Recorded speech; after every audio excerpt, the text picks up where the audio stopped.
Bitcoin and cryptocurrency, they're not going to zero and they're not going away. There's a brand new opinion piece in the Washington Post by Sebastian Mallaby, and he lays out 3 specific reasons why you should have confidence that crypto will rise again. He states that first, new technologies generate investor excitement as intended, they should.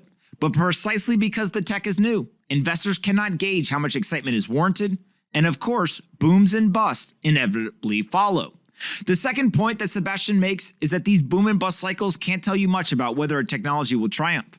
Investors bet on things they hope might work, but the nature of early stage tech bets is that a majority of ventures go to zero. During the upcycle, soaring valuations are no guarantee of success, and on the way down, plunging share prices are equally poor signals. Lastly, Sebastian points out that innovation and profit are not reliably connected. Trains, bicycles, and e-commerce were all genuine innovations, but many early pioneers went bankrupt. Conversely, Google and Facebook were not the inventors of internet search and social media, yet they captured nearly all the value in these categories. In similar fashion, some of today's crypto innovators will go bust, but they could point the way for others.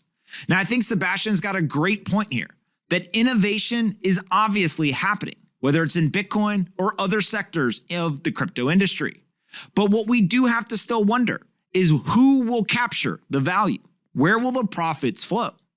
Either way, whether you think it's the current crop of entrepreneurs and innovators or it's one class to come, it's very obvious that this technology is superior to previous attempts in the financial industry and around fiat currencies.